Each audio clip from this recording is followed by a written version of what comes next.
Hola, ¿cómo estás?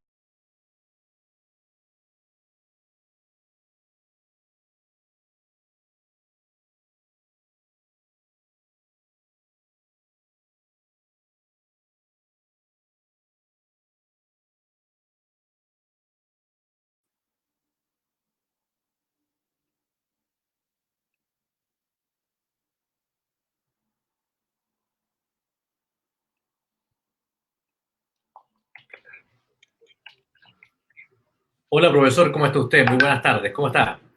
Hola, ¿qué tal? ¿Cómo estás? Muy bien.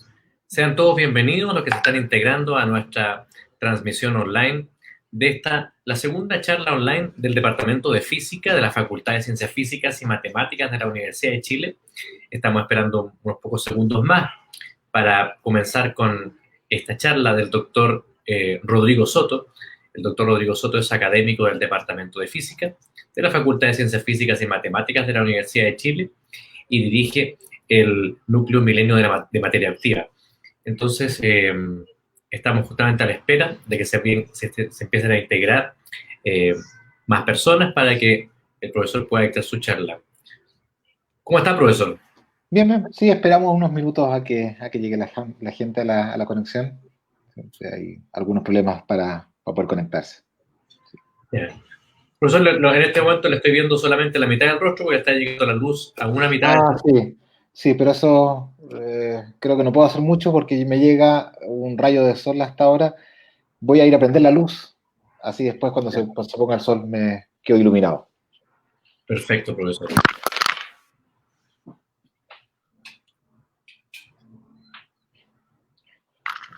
Bueno, le damos las gracias a las personas que se están integrando. Siendo entonces las 19:04 según mi reloj. Vamos a dar comienzo a la presentación de esta charla. Para aquellos que no me conozcan, mi nombre es David Azócar, yo soy el periodista del Departamento de Física de la Facultad de Ciencias Físicas y Matemáticas de la Universidad de Chile. Y el día de hoy, el doctor Rodrigo Soto va a dictar su charla La física de la vida. El doctor Rodrigo Soto es doctor en física de la Universidad de Chile, es académico del Departamento de Física y dirige el núcleo milenio de materia activa, donde justamente hacen una gran cantidad de investigaciones. Profesor, ¿cómo está usted? Muy buenas tardes. Buenas tardes, muy bien. Muchas gracias, David, por la invitación. Em, Gracias por aceptar, por supuesto. No, claro. Encantado. Comenzamos inmediatamente. No sé si le puedes contar a la gente cómo podría hacer las preguntas o Sí, les cómo voy a contar participar. mínimamente, las personas igual se van a ir integrando a medida que pase el tiempo, pero para los que ya están conectados, esta presentación va a durar entre unos 20, 30 minutos aproximadamente, no es exacto, ¿ya? Y apenas termine eso, yo voy a aparecer nuevamente acá y les voy a decir, la charla ha terminado, y ustedes pueden empezar a dejar sus preguntas en las redes sociales donde está apareciendo, que está apareciendo en la del Departamento de Física y también en el Centro de Astrofísica, donde estamos en este momento haciendo esta transmisión conjunta, para que por favor se conecten y dejen sus preguntas hacia el final de la presentación. Sin más, yo ahora sí me despido, profesor. El público es suyo, por favor, comente y cuéntele qué es lo que es la física de la vida. Muchas gracias. Voy a poner la presentación en grande y eh, bien. Buenas tardes a todos, todas los que están escuchando y a los que después escucharán esta presentación en versión grabada. Lo que voy a hablar hoy día es una presentación. Uy, ¿qué hice? Eh, Disculpen que esto se me descontrola un poco con esta. Es una presentación sobre la física de la vida, es decir, cómo los físicos creemos que podemos aportar a la comprensión de ciertos fenómenos en la vida, ¿ya? Y como decía David, nosotros trabajamos en un centro que es una iniciativa de Milenio, que se llama Física de la Materia Activa, donde voy a explicar un poquito de qué se trata la materia activa, que es lo que nosotros hacemos ahí. Entonces voy a partir primero con una pequeña, muy corta descripción de qué es lo que entendemos por la física. Es una pregunta que es complicada y siempre es difícil de dar definiciones exhaustivas, rigurosas de esto, pero para lo que nos concierne en esta presentación, es una ciencia en el sentido que usa el método científico y todo eso, que busca explicar los patrones y ciertas regularidades que existen en la naturaleza. ¿Ya? ¿Por qué, por ejemplo, siempre los electrones se traen con los protones. ¿Ya? Ahí hay una regularidad y uno quiere tratar de entenderla. Ahora, no explica cualquier cosa, sino que lo que trata en la física es buscar leyes simples. ¿Ya? En el caso de los electrones con protones, uno encontró una ley que se llama la ley de Coulomb, que dice que los protones con los electrones, como tienen carga opuesta, se atraen. Entonces, la física busca entender algunas regularidades con leyes simples, pero no basta eso. Para que tenga un buen sentido físico, típicamente lo que uno busca es que las leyes tengan una aplicación general. Es decir, que no solo sirva para entender el electrón con el protón, sino también uno puede entender otras cosas. ¿Ya? Y el ejemplo más paradigmático de físico que hizo esto es Newton. Newton logró explicar por qué los planetas giran en torno al Sol, por qué las lunas giran en torno a los planetas y por qué las manzanas caen sobre nuestras cabezas, y todo mediante una ley simple, que es la ley de gravitación universal, y como digo, es de aplicación general, vale desde una manzana hasta el universo. ¿Ya? Entonces, una ley física lo que trata de entender son estos patrones. Y uno ve patrones en todos lados, es decir, uno se pone a mirar la naturaleza y aparecen patrones. ¿Ya? Aquí tenemos una galaxia, y entonces uno ve que se estructura en estos brazos y uno quiere entender cómo surgen esos patrones, y ahí está la física explicando eso. O uno tiene un cristal aquí, un cristal de sal, y se forman caras cúbicas, ¿cierto? Cristales cúbicos, y uno, bueno, quiere entender cómo se generan esos patrones, por qué siempre la sal se ordena así, o por qué surgen estos patrones en las dunas. ¿Ya? Entonces la física está viendo estos patrones, estas regularidades que ocurren sistemáticamente y las explica, o trata de explicarlas. Ese es nuestro trabajo típicamente. ¿Y por qué uno hace eso? Bueno, uno por querer saber. ¿Ya? La primera motivación de la física es porque uno quiere entender. ¿Ya? Y uno le inquietan ciertas cosas de que no entiende y uno dice, bueno, voy a tratar de ver si es que puedo darle una comprensión. Pero no solo esto, sino que además cuando uno entiende, uno puede controlar o manipular o predecir lo que va a ocurrir. Entonces, por ejemplo, cuando decía que el cristal de sal se ordena de esta forma cúbica, es porque finalmente los átomos se ordenan en estructuras. Ya está el cristal de sal, donde está el cloro y el sodio alternados. Y entonces, a principios del siglo XX, la gente logró entender la estructura atómica, cómo los átomos se ordenan en cristales. Ese entendimiento permitió luego entender los semiconductores. Y cuando uno entendió los semiconductores, después vino el siguiente paso, fue fabricar dispositivos, diseñar dispositivos, en este caso un transistor, y cuando uno entiende un transistor, puede después empezar a manipularlos y tener millones de transistores para tener un chip y finalmente para tener un celular, por ejemplo. ¿Ya? Entonces esto es un camino del entendimiento hasta la aplicación en el caso de la física atómica. Lo que tengo acá abajo es un dibujo de Leonardo da Vinci, donde él muestra la turbulencia y muestra los remolinos que se forman cuando cae una alcantarilla en un lago. ¿Ya? Y entonces fue muy observador, vio todos los remolinos. Y esa pregunta de cómo se forman los remolinos y por qué tienen esa forma, gatilló toda una investigación en lo que se llama la turbulencia. El estudio de la turbulencia es una área de la física que sigue muy activa, pero que ya uno entiende bastantes cosas, y cuando uno entendió turbulencia, bueno, uno puede aplicarla para diseñar aviones que vuelan, ¿ya? Y el vuelo de los aviones es con flujos de aire que son muy, muy turbulentos, con llenos de remolinos, y uno tiene que tratar de controlar esos remolinos para que el avión vuele. O también, esto ya no es un tema de control, pero sí de predecir. Cuando uno entiende bien la turbulencia, también la puede aplicar en fenómenos atmosféricos, y uno puede predecir cuándo un ciclón va a llegar o no va a llegar a la costa, y si va a llegar con cuánta energía, y finalmente si va a provocar desastre o no. ¿Ya? Entonces ese es como el camino típico que uno sigue en física, del entendimiento a la comprensión, la manipulación y la predicción. Pero esta charla yo la promocionaba como la física de la vida, y es porque aquí les muestro unos patrones que ocurren en sistemas vivos. ¿Ya? En la izquierda tengo una foto de unas ovejas, ¿cierto? Que se mueven colectivamente, se ordenan y quedan todas las ovejas más o menos alineadas con sus vecinas. A la derecha tengo una bandada de aves que se estructuran de una forma bien, bien particular, lo vamos a ver más adelante, o un cardumen de peces, ¿ya? Que nadan en un remolino, ¿ya? Entonces, como les decía, uno ve estos patrones en la vida, y aquí tengo un par de videos, ¿ya? A la izquierda, espero que los puedan ver bien, ¿no? Ustedes. Un remolino de un cardumen de peces que se forma, ¿cierto? Y está todo el rato girando, ¿ya? Y uno se pregunta, bueno, ¿por qué se mueven juntos? ¿Ya? Es lo mismo que acá abajo la bandada de peces, de aves, digo. Entonces uno se pregunta, ¿por qué se mueven juntos estos animales? ¿Ya?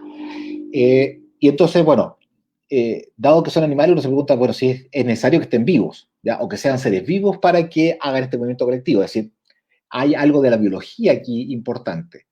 O si es que uno necesita que sean vertebrados, porque aquí tengo peces, aquí tengo aves, entonces, bueno, dice, quizás es fundamental que sean vertebrados. ¿Ya? Y como decía, la idea de la física, uno trata de entender, trata de buscar leyes y trata de que esas leyes sean lo más genérica posible. Entonces aquí, si lograr explicar estos dos fenómenos, bueno, estaría muy bien porque explicaría qué pasa con los animales vertebrados, de por qué se mueven así, juntos. Pero el fenómeno es un poquito más interesante porque, oh, algo falló en el video, porque aquí a la izquierda ustedes deberían estar viendo un video de bacterias que se mueven. Voy a quitarle la animación y vamos a ver si funciona. No funciona, ¿ya? Eso pasa a veces con las presentaciones en vivo.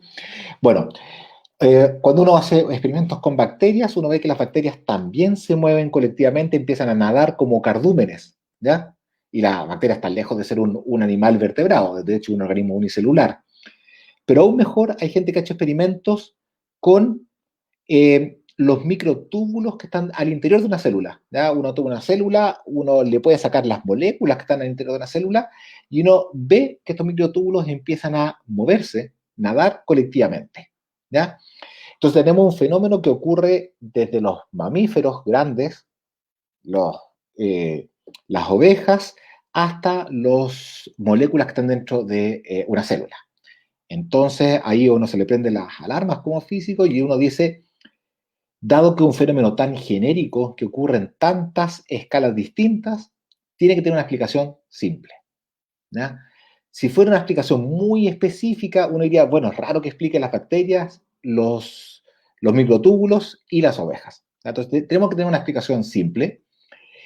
Y ahí apareció el año 95 Tamas Bicek, que logró dar una explicación cualitativa y cuantitativa de por qué se produce este movimiento colectivo, por qué los sistemas vivos pueden ordenarse, ¿ya? Y lo que él dice es, consideremos que tenemos un conjunto de peces, ya podrían ser aves, podrían ser bacterias, en fin, y cada elemento, lo que sabemos que se puede nadar, puede avanzar, puede caminar, ¿ya? Y entonces se mueve, y lo otro que hace es que, entonces cada uno se mueve en su dirección, ¿cierto? Aquí está indicado con unas flechas para dónde se mueve cada uno. Pero además, cada uno de estos elementos, cada uno de estos peces, mira a sus vecinos, y aquí tengo este pececito que mira a los vecinos, a los que están más cerca. Y lo que Bicek dice es que basta con que cada pez mire a sus vecinos y trate de alinearse, ¿ya? Entonces ve que los vecinos van, esencialmente, él va un poquito hacia arriba y todos los vecinos van hacia abajo, entonces dice, me giro, y me giro para alinear hacia abajo. Y Bicek demostró, en un resultado bien, bien interesante, que con eso basta para que todos empiecen a nadar en la misma dirección, ¿ya?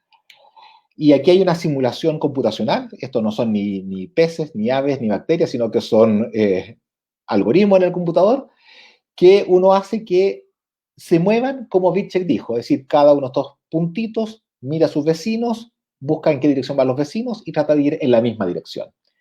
Y como ustedes ven, empiezan todos finalmente a nadar o a moverse aproximadamente a la misma dirección, con algunas fluctuaciones. Y eso también es algo que predijo Bicek y es algo que también se observa en la naturaleza. Ahora, ¿cómo ve a sus vecinos? Las bacterias es bien sencillo. O sea, las aves y los peces, bien sencillo, tienen ojos y pueden verlos. ¿Ya? Las bacterias un poco más raro, porque las bacterias no tienen ojos, pero las bacterias son bastoncitos, como están aquí, son alargados, y entonces funcionan un poco como los palitos de fósforo. ¿Ya? Las bacterias se sacuden y se empiezan a ordenar con las que están al lado porque es más cómodo que estar atravesados. Entonces es más cómodo que estén una al lado de la otra que atravesados. Y eso hace que se empiecen a ordenar con sus vecinos. ¿Ya? Ahora, este modelo de Vichek fue súper popular en su momento, en el año 95, y aquí les quiero mostrar algunas de las aplicaciones.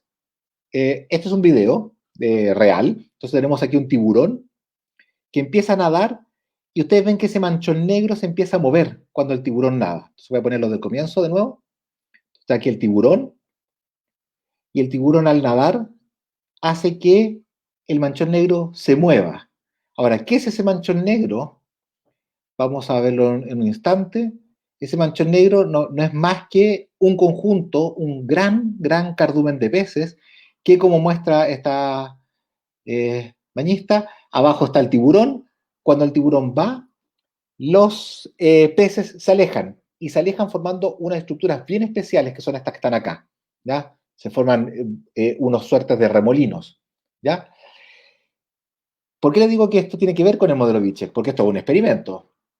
Porque la gente hizo una simulación, es decir, en el computador puso muchos pececitos y puso algo así como un tiburón.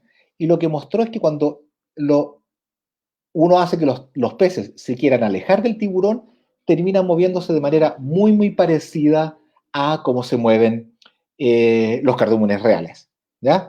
De hecho, el mismo modelo se ha usado para explicar, por ejemplo, cómo las aves se arrancan de otras aves depredadoras, por ejemplo, de águilas que vienen a atacar a las palomas se alejan de esta forma también con estas suertes de cardúmenes que se expanden, después se vuelven a cerrar.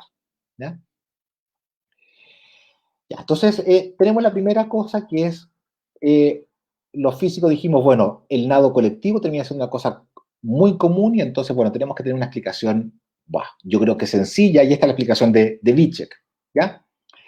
Y que explica un montón de fenómenos, y la gente hoy día lo usa para predecir los fenómenos, los movimientos de aves, y de peces, y de bacterias, ¿ya? El segundo experimento que quiero mostrarle es sobre el movimiento de microorganismos. ¿Ya? Aquí tenemos un video de unas microalgas muy chiquititas. Son algas unicelulares. Cada una de estas cosas verdes es una alga. Y que se mueven mucho, igual que las bacterias, igual que muchos de los organismos. Pero aquí estoy hablando de microorganismos, cosas que hay que mirarle al microscopio. Entonces uno se pregunta primero por qué se mueven, y los biólogos a uno le dicen que se mueven para buscar comida, típicamente para alejarse de venenos, o eventualmente para ir a hacer algún objetivo, por ejemplo, si quieren colonizar una parte y formar una nueva colonia. ¿Ya? Pero típicamente es para buscar comida o alejarse de venenos. Entonces, una vez que uno dice, bueno, ¿por qué se mueven? La siguiente es ver cómo se mueven. Entonces aquí tengo, qué cosa más mala. Ya, los videos están fallando, pero les voy a mostrar este otro video. Este video en blanco y negro es un video de bacterias que se mueven, son Escherichia coli, las que uno tiene en la guata, ¿ya? Y ustedes ven que se mueven con un flagelo, tiene una colita, y esa colita gira en tirabuzón y avanza, ¿ya? Y aquí tengo un tercer microorganismo. El primero no me funcionó, pero el tercero espero que funcione. O sea, el tercero está moviendo. Es un microorganismo un poquito más grande y se mueve deformando su cuerpo. ¿Ya? Eso es lo primero que uno ve, que se mueve de una manera media amorfa, empieza a moverse. Pero si uno lo mira en detalle,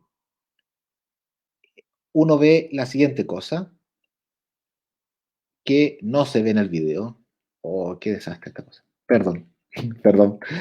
Pero lo que uno ve, y puede que algunos de ustedes lo vean si es que se fijan en atención a este video que está al centro, tiene unos pelitos al borde, y esos pelitos se mueven, y hay unas ondas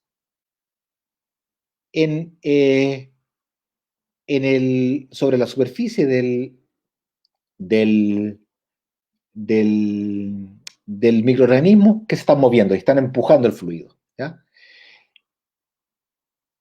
Bien. Hay una... Lamento mucho el tema de los videos porque hay una interacción con el software de presentación de videos, ¿ya? Entonces, tenemos tres tipos de movimiento. Por un lado tenemos los flagelos que se mueven aquí en la bacteria. Tenemos esta alga que lo que tiene son dos brazos que se mueven. Y por otro lado tenemos ondas en la superficie de estos microorganismos. Pero uno sabe que el mundo puede ser mucho más sencillo, ¿ya? Aquí no estoy mostrando el video, pero ustedes se lo pueden imaginar muy fácilmente porque lo han visto en la vida. Esta es una concha de almeja y uno sabe que las almejas se pueden mover abriendo y cerrándose, ¿ya? Entonces las almejas se mueven abriendo y cerrando, ¿cierto? Y se impulsan. Y uno dice, bueno, ¿por qué si las almejas hacen algo tan sencillo que simplemente tener un músculo que se abre y se cierra y nadan, ¿cierto? O un pez que tiene una aleta y se mueve para un lado para el otro y nada, ¿por qué los microorganismos tienen que tener estos pelitos para poder moverse? ¿O por qué las bacterias tienen que tener estos flagelos tan complicados? ¿Ya? Entonces uno se pregunta como físico, ¿por qué el movimiento de los microorganismos es tanto más complicado que el movimiento de una almeja? ¿No? Y esto fue algo que se lo preguntó un físico, Purcell. En el año 77 escribió un artículo bien bonito que se llama La vida del mundo microscópico. Y lo que Purcell hizo fue tomar las ecuaciones de fluidos, ecuaciones que uno conoce del siglo XIX, cómo se mueve un fluido, tomó las ecuaciones del fluido y demostró lo que él llamó el teorema de la almeja. ¿Ya? Es un teorema, como los teoremas que uno ve en el colegio, en matemáticas, pero es un teorema de la almeja, y que él mostró que si tuviera una almeja, pero que esa almeja fuera microscópica, muy chiquitita, no puede nadar. ¿Ya? ¿Qué es lo que significa en la práctica? Que cuando se abre avanza por un lado, cuando se cierra avanza para otro lado, pero avanza y retrocede la misma distancia. Y por lo tanto se queda así sin avanzar. ¿Qué es lo que ocurre entonces? Que durante la evolución debe haber habido bacterias que intentaron hacer eso, porque es lo más sencillo, abrirse y cerrarse. Y esas bacterias se murieron al tiro, porque no pudieron ir a hacer la comida. Se abrían, se cerraban y quedaban en la misma parte. Entonces lo que Purcell demostró es una ley física que explica por qué la evolución hizo cosas tan complicadas. ¿Ya? Entonces la naturaleza encontró las otras formas, que era tener flagelos flexibles, como en el caso de esta alga, rotores, como en el caso de las bacterias, u ondas, como en el otro microorganismo. ¿Ya? Entonces, la gracia de los teoremas es que a uno le dicen qué cosas no se pueden hacer. El teorema de la almeja dice que no puedo nadar como una almeja, si soy microscópica, pero sí puedo nadar como una bacteria, sí puedo nadar si tengo unas ondas, pero también te dice, bueno, puedo nadar de otras formas. Y entonces uno se pregunta si es la única forma en que podría nadar. ¿Ya? Y la respuesta la dieron unos científicos hace relativamente poco, donde muestran que si uno, por ejemplo, encontraron otras formas de nadar y ellos pusieron unas barritas microscópicas, que uno las puede ver solo en microscopio, y aquí hay una foto del microscopio de un tipo de esos experimentos, que una mitad de la barrita es de platino, la otra mitad de la barrita es de oro, y ocurre una magia, y la magia es que hay una reacción química en el lado del platino, una reacción química en el otro lado. Las reacciones químicas generan fuerzas y hacen que estas barritas se muevan. ¿Ya? Y se mueven muy parecido a como se mueven las bacterias, propulsadas por esta reacción química. Entonces nosotros tomamos ese... Bueno, y después de eso, bueno, la gente, una vez que supo, aplicando el teorema de la almeja, qué cosas se podían hacer y qué cosas no, bueno, se han inventado otro tipo de micronadadores, se llaman micronadadores porque son microscópicos y nadan, que son magnéticos, hay con campos eléctricos, uno con algún láser, en fin, ya se ha empezado a inventar un montón de cosas. Dejen ver si esto funciona o si no, no. Ahora, ¿y esto por qué a uno se interesa en de diseñar micronadadores? ¿Ya? Hay una fantasía que tiene algún viso de realidad, y lo voy a comentar después, que pusieron en esta película de los años 60, puede que algunos de ustedes la haya visto, después hubo un remake, eh, es una película clásica de unos científicos que los ponen en una cápsula y los miniaturizan, ya es una película de ciencia ficción, y los convierten en partículas microscópicas, y entonces los inyectan en el torrente sanguíneo, y estos científicos pueden, en su nave, que vamos a ver aquí en un momento, va nadando en el torrente sanguíneo, y bueno, hay toda una película de aventuras donde pelean contra los linfocitos, hay virus que lo atacan, en fin, un montón de cosas, unas aventuras que ocurren de estos científicos que entran en el torrente sanguíneo. Ahora, por qué les comento esta película? Porque la gente está pensando seriamente en diseñar microrobots como los que les mostré recién, de estas partículas de oro y platino u otras, que uno las puede inyectar en el torrente sanguíneo y puedan nadar hacia alguna parte específica del cuerpo. ¿Con qué fin? Que vayan allá y una vez que llegan a esa parte del cuerpo, puedan, por ejemplo, liberar una droga. Y entonces uno podría tener un tratamiento de quimioterapia, pero ultra focalizado, donde la droga va específicamente a atacar una célula. ¿Ya? Ya no sería que uno se inyecta globalmente, sino que uno va atacando célula por célula. ¿Ya? O otros microrobots que puedan ir hacia aneurismas y bloquear el aneurisma para que no haya un derrame. O también se están pensando en microrobots que pueden hacer lo que se llama bioremediación de aguas contaminadas, que naden en aguas contaminadas, por ejemplo, que tienen petróleo o algún otro contaminante, y empiecen a capturar los contaminantes, ¿ya? Que actúen como robots. ¿Ya? Y en ese sentido nosotros hemos estado trabajando en, esta cosa debería haber sido mucho más bonita porque debería haberse movido. Eh, David, eh, sabes que quería pedir un segundo de la paciencia del público para ver si cierro y abro la presentación, esto se vuelven a ver los videos. ¿Ya? Así que les pido un minuto de paciencia y, y, y vuelvo, ¿ya? Porque,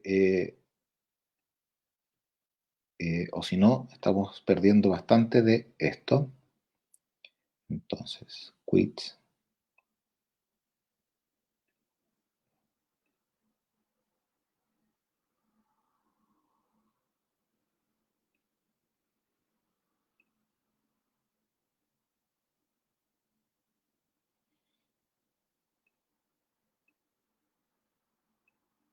Ah,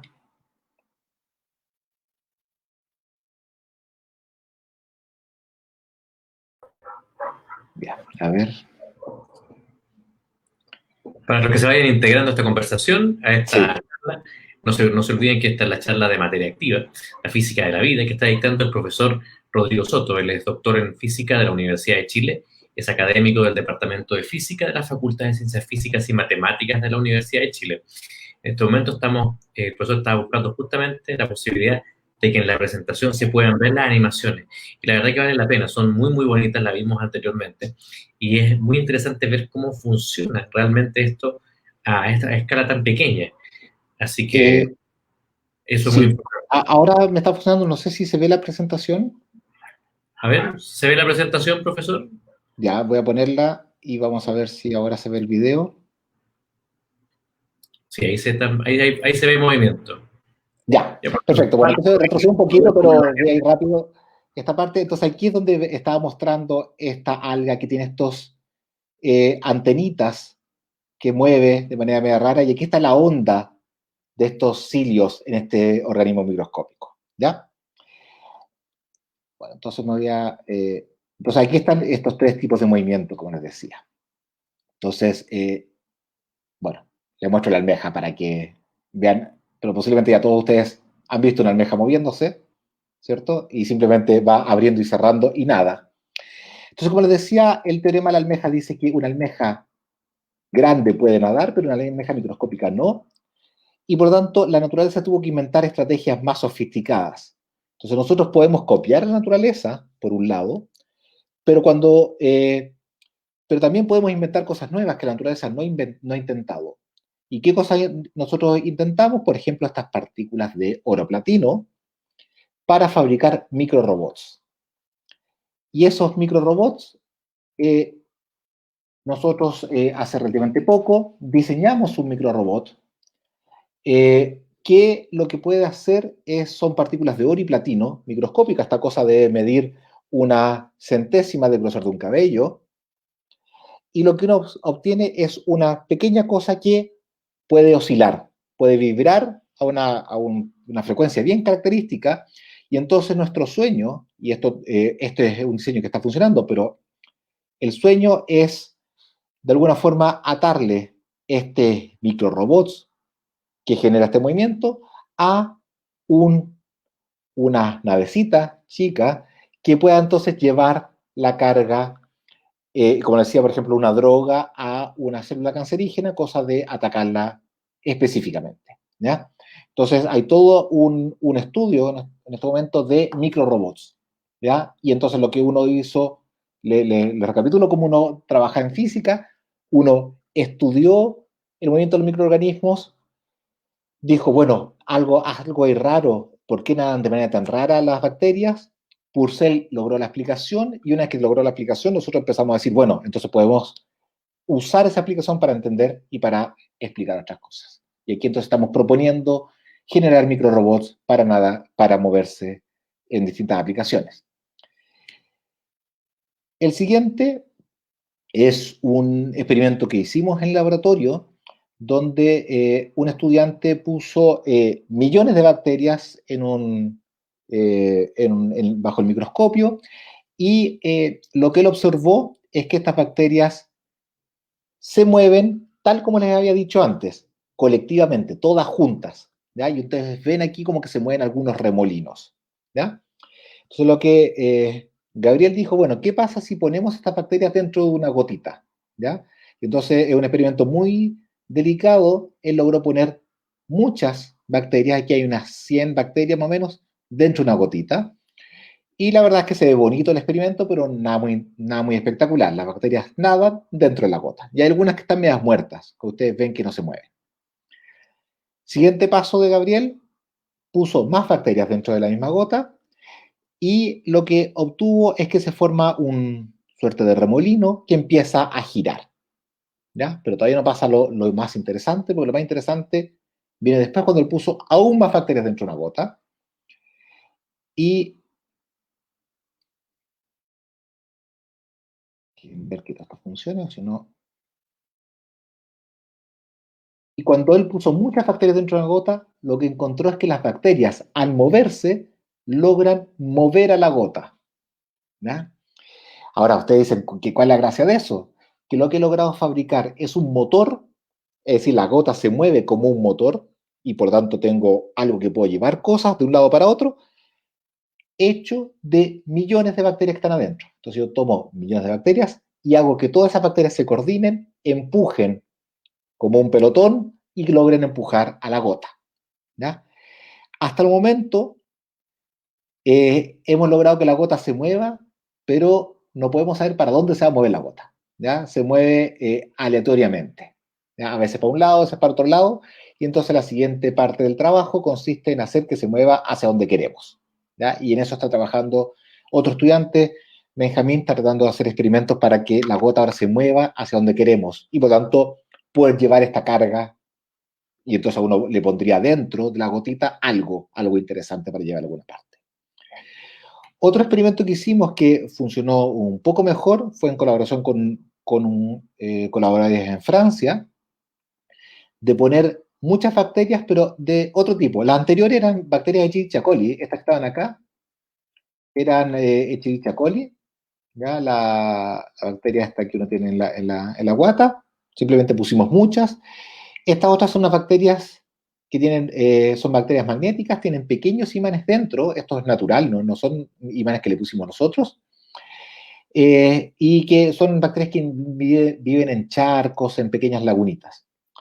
Y lo que pusimos fue un campo magnético que alinea estos pequeños imanes, y lo que resultó es que la gota entera y las bacterias se pusieron a girar. Y no solo se pusieron a girar, sino que la velocidad con la que giran depende de cuánto es la intensidad del campo magnético. Y por lo tanto tengo ahora un motor de rotación que puedo controlar. Puedo hacer que estas bacterias, y tengo es un motor microscópico, mide esta cosa como más o menos unas 20 veces más chico que el grosor de un cabello. Puedo hacer que este motor gire a la velocidad que yo quiera. ¿Ya? Eso. ¿Ya? Entonces, y ahora uno puede empezar a pensar en distintas aplicaciones. ¿Ya? Yo soy físico, no soy ingeniero, no estoy pensando en cuáles son las aplicaciones que van a surgir. Les empezamos a dar como físicos nosotros ideas a los ingenieros. Miren, esto se puede hacer, esto se puede mirar, y entonces ahora ustedes piensen cómo podemos aplicar estas cosas. Ahora, en el grupo estamos haciendo también otro estudio, y con esto creo que voy a ir terminando pronto. ¿Ya? Eh, También estudiando sistemas vivos, estamos haciendo experimentos con muchos sistemas biológicos, tratando de hacer la física, de ver qué es lo que uno puede entender, descubrir leyes y luego aplicar esas leyes. Entonces, un experimento, se han hecho muchos experimentos de bacterias con paredes, y uno ve que las bacterias tienden a irse hacia las paredes y forman biofilms, ¿ya? Y esos biofilms son súper peligrosos en medicina porque contaminan catéteres, contaminan un montón de instrumentos médicos, las bacterias cuando se pegan a las paredes. Pero la realidad es que muchas de las paredes no son lisas, sino están corrugadas, ¿ya? Por ejemplo, las paredes del intestino son muy rugosas.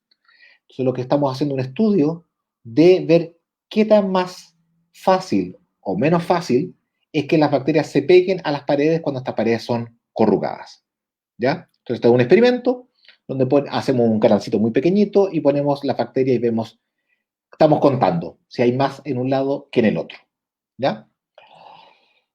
Este es otro experimento que hacemos con colegas de la Facultad de Medicina, y lo está analizando una estudiante de doctorado, Fernanda, que estamos estudiando células en embriones de peces. ¿Ya? Son peces, estamos estudiando en el huevo del pez cuando es muy chiquitito y tiene unas 100 células no más, y estamos viendo las células que, si se fijan, se estiran, se contraen, se mueven para un lado para otro, y por lo tanto, cuando las cosas se mueven, uno como físico inmediatamente piensa que hay fuerzas. Ya, si hay movimiento, tiene que haber fuerzas, y entonces estamos viendo cuáles son las fuerzas que actúan y por qué estas células tienden a mantener esta forma, por ejemplo, poligonal, y por qué cuando se cierra de cierta forma tan especial. ¿Ya? Si logramos entender este fenómeno, vamos a tratar de entender después otros movimientos en tejidos. Y en un estudio mucho más aplicado a la agroindustria, hay unas bacterias que los agricultores echan a los suelos porque son simbióticas con la soya. Por ejemplo, esta es una bacteria que se usa mucho en Argentina. Estamos haciendo un estudio en colaboración con colaboradores argentinos, y son bacterias que son simbióticas con la soya. Entonces van a la raíz de la soya y le ayudan a fijar el nitrógeno a la soya. ¿Ya? Ahora, el problema que se encontró es que las bacterias son súper ineficientes en nadar y en llegar a la raíz. Entonces, lo que nosotros hicimos fue un experimento donde modelamos el suelo poroso con estos pilarcitos. Entonces, estos son pilares fabricados. No es un suelo poroso real, sino un suelo poroso que nosotros fabricamos, y un experimento que hace la profesora María Luisa Cordero con una postdoc brasileña, con Moni Len. Y aquí ustedes están viendo cómo se mueven las bacterias. Estamos estudiando si es que hay alguna forma en que podemos optimizar ese movimiento. ¿Ya? Entonces, hemos aprendido mucho en estos, bueno, nosotros llevamos estudiando unos 5 años el movimiento de las bacterias con distintos tipos de experimentos. Entonces, hemos aprendido mucho cómo se mueven los microorganismos, bueno, y no solo nosotros, sino toda la comunidad internacional en esto. Podemos aprender de cómo se mueven los microorganismos, hemos podido fabricar micronarradores artificiales, podemos, eh, y si sabemos, también sabemos por qué se mueven juntos y con eso podemos coordinarlos para hacer, por ejemplo, estos motores de motores, ¿ya? Estos macro robots, ¿ya? Pero tenemos que ser honestos, ¿ya? Como físico tenemos que ser honestos de que el mundo de la vida es mucho más complejo que esto que estoy estudiando. Entonces, el título, ahora a posteriori, yo le puedo decir que el título es un poquito mentiroso, exagerado. La física de la vida es como mucho decir, porque la vida es un poquito más compleja, porque hay organización en todos los niveles, desde un cardumen de peces, los peces mismos son estructurados y uno pudiera querer entender las fuerzas que actúan cuando un pez nada. Estos son un tejido dentro del pez, que es el que le estaba mostrando recién, cuando está en un formato de huevo.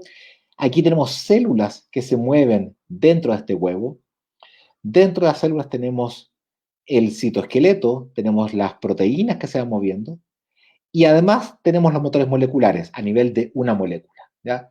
Si uno quiere entender la vida, la física de la vida, tiene que lograr pasar todas estas escalas, y hay físicos trabajando en todas estas escalas. Nosotros, en nuestro grupo de física de la materia activa, estamos a este nivel, a nivel de la célula o de los tejidos, ¿ya? Porque, bueno, no podemos hacer todo, ¿ya?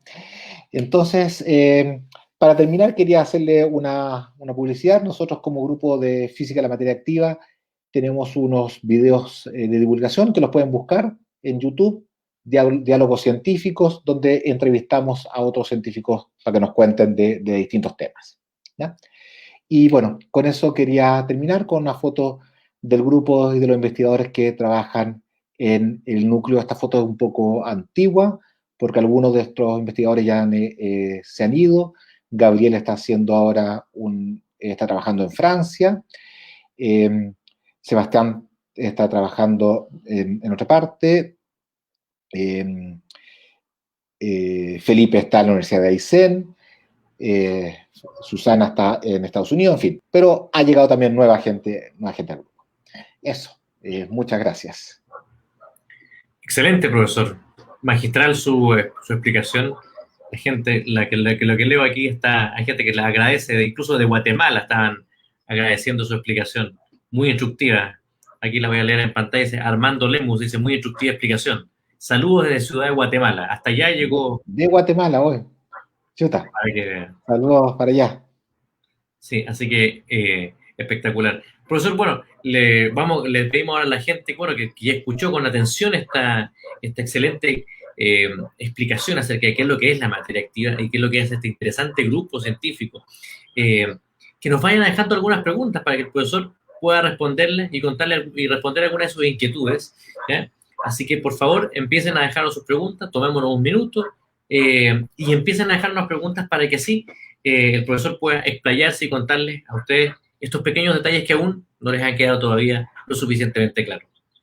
También mandan, miren, desde Argentina también dice Mira, Manuela saludos Pero, Argentina. ¿eh? Muy interesante, dicen, y hay algunos que dicen que también son alumnos suyos. Mira. Mire, le voy a dejar la primera pregunta y después se la vamos a ir mandando por interno, profesor, pero dice Ya. Pancho Jara Castro, dice, gracias por la presentación, muy interesante, una consulta. ¿Existe alguna señal, existe algún tipo de señal química o física involucrada en el movimiento de estos organismos que podría explicar también la dirección u orientación en el movimiento del grupo? Eso lo hace Francisco Ya. Jara. Sí, a ver, efectivamente, lo que yo dije, lo que mostró Vicek, es bien interesante porque él dice que con este mecanismo de que yo miro a mi vecino, y basta con mirar a mi vecino, terminamos todos nadando en la misma dirección, perfecto, eso explica que nadamos todos en la misma dirección, pero nos dice para dónde, solo de que vamos a nadar en la misma dirección. El para dónde típicamente viene de señales externas, que por ejemplo, por allá hay comida, a la derecha hay comida, y entonces, si hay comida para allá, basta, y eso es lo que mostró Vicek, que uno identifique esa señal, porque el otro lo va a imitar, el otro lo va a imitar, el otro lo va a imitar, y finalmente todos van a terminar dándose a la derecha, ¿ya? Entonces, hay señales físicas o químicas, puede ser comida, puede ser luz, puede ser temperatura, que basta que uno o unos pocos detecten para que todo el grupo termine moviéndose, ¿ya? Efectivamente, así es. Excelente. Ya, y con esto me voy porque después voy a mandar las preguntas por interno, pero dice Cristian, si, ¿cuáles son los próximos? Cristian Montenegro pregunta, ¿cuáles son los próximos desafíos que pretende abordar en el corto plazo? Me voy, profesor. Ah, Leemos la sí, pregunta. ya, y las otras preguntas me las vas mandando por interno. Y si no puede, subo de nuevo y se las leo. Ya, no, sí, está bien. Ya, a ver, ¿cuáles son los desafíos? Tenemos muchos. Uno, por ejemplo, es modelar bien los tejidos. Como estaba mostrando, las células en un tejido, cuando se contraen, ejercen fuerza sobre los otros. Y hay una teoría que desarrolló la gente hace algún tiempo que dice, bueno, así es como se propagan las fuerzas dentro de un tejido, ¿ya? Pero todavía no hay pruebas contundentes de que sea cierto o no sea cierto. Entonces nosotros estamos haciendo experimentos y ahí tenemos una colaboración con medicina donde decimos, bueno, vamos a hacer experimentos en estos embriones, vamos a medir las fuerzas y por otro lado vamos a hacer la teoría y vamos a ver si esta teoría es realmente válida. ¿Ya? ¿Cuál es la gracia de eso? Que después podemos aplicarles señales a estos tejidos para que hagan ciertas cosas específicas. O, por ejemplo, para entender por qué a veces los tejidos fallan y los embriones se abortan. ¿Ya? Y es porque a veces las fuerzas no fueron suficientes para moverse. ¿Ya? Y en el área de microrobots estamos pensando en diseñar microrobots que hagan tareas específicas, que sean rotores, que sean actuadores, que sean cosas que se abren y se cierran, en el sentido de como las puertas lógicas de la microelectrónica, de que uno dice, bueno, diseño una puerta que hace este circuito chiquitito, este otro circuito, y después uno integra todo eso en un chip grande. Bueno, hacer microrobots que hagan tareas muy sencillas. ¿Ya? Eh, Me pregunta si Felipe Barros me pregunta si es posible que un microorganismo cambie su comportamiento al ser sometido a alguna onda en determinada frecuencia. No estoy seguro, no estoy seguro. Eso es otro tema de investigación. Nosotros no trabajamos en ese tema específico, que es lo que se llama eh, el sensado, es decir, qué cosas pueden medir las bacterias. ¿Ya? Entonces, sí que pueden medir, por ejemplo, ondas acústicas, ondas electromagnéticas y cómo responden ante eso. ¿Ya? Pero sí, por ejemplo, nosotros trabajamos con Susana, donde mostramos que las células cuando se mueven, sí son capaces, de, por ejemplo, de medir si es muy duro o no es duro el sustrato, si están caminando sobre un hueso o sobre un tejido blando, y de acuerdo a eso se van cambiando su movimiento. ¿Ya? Así que efectivamente miden muchas cosas, pero todavía no sabemos todo lo que miden. ¿Ya? Me pregunta Benjamín Tardi de que por medio de qué mecanismo las bacterias ven a sus vecinos. No las ven con los ojos, pues no tienen ojos, tampoco pueden sentir, no tienen muchos organismos para medir, pueden sentir señales químicas, ¿ya? Y eso sí, las bacterias van dejando trazas de por dónde pasaron y las otras bacterias pueden saber que la bacteria secretó algo que es una alerta de por acá no o por acá sí, ¿ya? Esa es una.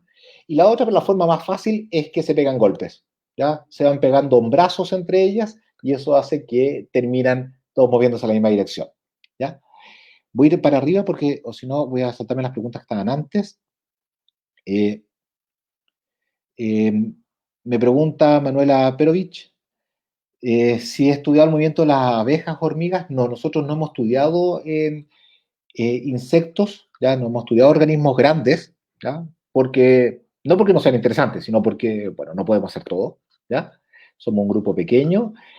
Sin embargo, hay colegas que estudian eso y en particular tengo un amigo en la Universidad de La Habana, en Cuba, que es un experto en el estudio de hormigas, cómo caminan las hormigas, cómo se organizan las hormigas, y hay resultados súper interesantes en el movimiento de las hormigas. ¿Sí? Ernesto Alschurer, si lo pueden encontrar. Le ha dado también charlas de divulgación bien interesantes. Ya creo que hay dos personas que me preguntaban sobre las fuerzas. Dice, como usted decía, para que exista movimiento, María Luisa Contreras dice, tiene que existir alguna fuerza. ¿De dónde sale esta fuerza en cada uno de estos organismos y microorganismos? De la comida, ¿ya? Es decir, los microorganismos comen, ¿ya? Si uno les quita el azúcar o les quita lo que sea, hasta ahí nomás llega. Entonces, tienen que tener comida, comen y eso genera ciertos mecanismos biofísicos dentro, bioquímicos que yo no soy experto, lejos de eso, pero que, por ejemplo, hacen que un flagelo se mueva, y se mueva así, ¿ya? Por ejemplo, un flagelo cuando se mueve así consume, por ejemplo, una molécula de ATP por cada movimiento. Y va consumiendo ATP. Y eso funciona como una aleta para empujar al fluido, a la bacteria. ¿Ya? Entonces empuja el fluido y eso termina moviéndose. ¿Ya? Así que las fuerzas vienen de consumir comida. ¿Ya? Eh, Estoy buscando otras preguntas. La fuerza me la preguntó María Luisa. Con María Luisa Contreras le respondí 2 veces. Ya, entonces voy para abajo ahora. Sí. Claro. Me dice, gracias por la respuesta. Pancho Jara me pregunta si sería posible entonces que modulando señales químicas o físicas dirigir a los grupos de microorganismos, por ejemplo, dirigir las gotas. Claro, ese es uno de los objetivos, ¿ya? De que uno pueda dirigir estas, ya sea micronadadores naturales, es decir, bacterias, o estas gotas hechas de bacterias, o los micronadadores artificiales, como estos microrobots, eh, con alguna señal. Entonces nosotros les vamos a poner señales para que vayan nadando y dirigiéndose a alguna parte. ¿Ya? Ese es el objetivo. ¿Ya? Entonces estamos viendo cómo responden y, por ejemplo, hay una investigadora venezolana trabajando con nosotros ahora, Andrea, que está estudiando precisamente cómo las bacterias son capaces de detectar las señales químicas y para dirigirse hacia alguna parte. ¿Ya? Me preguntan si la presentación queda disponible en algún sitio. Pancho Jara pregunta eso. Entiendo que sí, que va a quedar grabada y les pido que vean después el Facebook o el YouTube del Departamento de Física, y debería estar encontrado. ¿Ya? Lo mismo preguntan. Ya lo respondió. No sé si hay alguna otra pregunta en este momento de Guatemala o de Argentina. Creo que respondió otras preguntas. No sé si hay alguna otra duda, aprovechando que se vació la lista de preguntas por el momento. A ver, eh, bueno, sí, creo que esas son las preguntas. Muchas gracias a ustedes también por su atención. Eh, es raro estas charlas de divulgación por internet. Lo bueno que tienen es que efectivamente se abren a gente que no puede necesariamente viajar, ya como nuestros amigos de Guatemala. Pero bueno, vamos a estar aquí siempre en contacto con ustedes para irles contando de las novedades de la física. ¿Ya? Sí. Bueno, súper interesante, profesor. Bueno, y buenas preguntas. Que hay gente que está muy atenta a cada uno de lo que usted fue contando. Mire, aquí tenemos otra pregunta, mire. Mire, profesor. Cristian Montenegro dice, ¿cuáles han sido las mayores dificultades que han tenido al desarrollar sus investigaciones? La falta de tiempo. Todas estas cosas requieren estar dedicado, y uno le gustaría poder tener más tiempo para poder estudiar todos los problemas con todos los detalles, con toda la atención que uno quisiera, y lamentablemente uno tiene un tiempo finito. Los estudiantes están un par de años, se van y claro, entonces falta tiempo. Uno podría decir que faltan recursos, pero en fin, uno se las puede ingeniar. Y la principal dificultad que tuvimos es que como físicos, no tuvimos ningún curso formal nosotros de biología cuando estudiamos, ¿ya? Entonces hemos tenido que aprender, ¿ya? Y ha sido difícil entenderle a un biólogo, no entendíamos nada cuando nos hablaban, y poco a poco hemos ido aprendiendo y hemos logrado contribuir a esta cosa, ¿ya? Así que la principal dificultad es el lenguaje, aprender el lenguaje de los biólogos. Me pregunta Luis Vázquez si la física puede ayudar a combatir virus como el coronavirus. Mi respuesta es ambivalente. Por un lado, yo diría que sí, hay cosas en las cuales los físicos pueden entender, pueden aportar, y es, por ejemplo, cómo se propagan o cómo viajan. Sabemos hoy día que el coronavirus se propaga por aerosoles, es decir, no son por gotitas pequeñitas, sino que son por microgotas, gotas que miden unos poquitos micrones que se pueden ver en microscopio y por lo tanto flotan en el aire. ¿ya? Y la física puede explicar cómo se dispersan estas gotitas, ¿ya? Y cuáles serían los mecanismos más eficientes para dispersarlas, ¿ya? Eh, por otro lado, eh, hay gente que trabaja, tal como yo les mostré que las bacterias o las personas, o las bacterias o las ovejas, ¿cierto? Se mueven colectivamente. Eh, Hay gente que estudia lo que se llama flujo de personas, ¿ya? Y eso es físicos que estudian cómo las personas, por ejemplo, caminan en el metro, en los andenes del metro, y uno ve que caminan de un lado para otro, así. Y entonces esos estudios, por ejemplo, hay una colega, Francisca Guzmán, de la Universidad Mayor, que acaba de escribir un artículo sobre cómo se propaga el coronavirus, cuando uno está en una discoteca, en un ambiente cerrado en que uno interactúa con uno, después se va, interactúa con otra persona, y así uno se puede moviendo entre muchas y otras personas, ¿ya? Así que los físicos estamos tratando de aportar, es un tema posiblemente, o sea, mucho más de la biología, mucho más de la salud pública, pero también los físicos tenemos algunas cosas que decir, sobre todo en la dispersión de aerosoles. Excelente. Mira, aquí incluso hay muchas ciudades que han manifestado su felicidad de escucharlo, profesor. Aquí el Elba Elizabeth Neira Arevalo dice que desde Penco está aprendiendo mucho. Así que muchas gracias, Freddy. Le agradecen acá. Eso. Y Eloísa dice que está desde Mincha, no sé dónde queda Mincha, debo reconocer. Dice que es cuarta Ahora, región. Mire, y cuarta Juan, región, cierto, lo decía. este trabajo indagatorio da la impresión que nace de la pasión del grupo por comprender estos eventos. En caso que mi percepción no esté equivocada, ¿cómo ha sido el respaldo de estamentos científicos en país frente a esta investigación? Ahora, si mi percepción es equivocada, omita esta pregunta. Ya, no, efectivamente esto parte de la pasión de nosotros. A ver, yo puedo contar mi historia personal. Yo trabajaba en otro tema antes y me encontré con un colega francés que trabajamos en un tema similar, pero él estaba empezando a hacer otras cosas y me dijo, mira Rodrigo, mira este video que he hecho. Y me mostró experimentos que él estaba empezando a hacer con bacterias. Y me pareció fascinante este movimiento raro que tenían estos bichos que son tan sencillos y al mismo tiempo hacen cosas tan sofisticadas. Así que yo convencí a un par de estudiantes de que nos pusiéramos a trabajar en el tema. Después de eso convencí a María Luisa Cordero, la colega que está ahí a la izquierda en la foto, la profesora María Luisa, que nos pusiéramos a trabajar en eso. Y después, como ya teníamos unos resultados interesantes, hemos tenido un muy buen apoyo de los fondos de investigación que tiene en este país, Chile en este caso, ya un proyecto Milenio que era del Ministerio de Economía y ahora va a pasar al Ministerio de Ciencia. Excelente, profesor. Mira, aquí hay un último comentario que dice, Armando Lemus, dice, ¿tiene algún nombre y qué sentido en particular utilizan los pájaros para formar esas tan especiales formas en su vuelo? Hoy, ¿cuál es el nombre? Oh, se me fue el nombre, ya, perdón.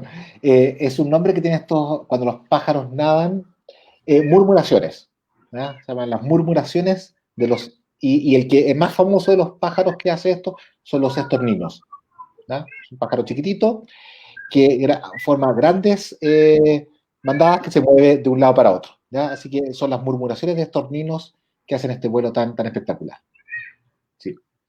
Y en Excelente. algunas ciudades de ustedes en Chile, no sé mucho dónde uno puede ver. En Perú yo lo he visto y en otras partes también se ve, ¿ya? Depende un poco de las corrientes. Fantástico. Profesor, bueno, yo quiero darle las gracias a usted por su tiempo, ¿ya? Por las ganas, por lo entretenido que fue su explicación, por la pasión, como usted muy bien explica, de tratar justamente de llevar esto a un lenguaje lo más cercano posible, ¿ya? Y también darle las gracias a toda la gente que se conectó. Varios cientos de personas se conectaron online y de seguro en el offline se van a conectar muchos más. Esto efectivamente va a quedar grabado en el fanpage de Facebook del DFI. Así que ahí seguro que vamos a tratar de bajarlo para subirlo a otras plataformas también. Así que no hay problema. Si no llegó a tiempo, llegó recién ahora, el profesor Rodrigo Soto tiene su clase grabada para que la pueda escuchar hasta la saciedad, hasta que aprenda materia activa. Ya pues, muchas gracias a todos ustedes por la atención, por el interés. Y bueno, nos estaremos viendo en otra charla del Departamento de Física. No sé si ya hay algo programado, David, para la próxima vez. Viene, pero vamos a dejar ciertas sorpresas Ah, todavía. ok. Ya. Vamos a dejar ciertas Ahí- sorpresas. Pero vienen varias. Esta es la segunda de varias charlas que en este caso están apuntadas hacia el público general. Eso. Así que para que estén todos atentos de las charlas que vienen, de distintos temas de la física. Y Doctor gracias Rodrigo, por participar y a ti, David. muy buenas tardes por su tiempo. A todos Buenas tardes. ustedes, que tengan buena tarde. Chao, chao. Chao.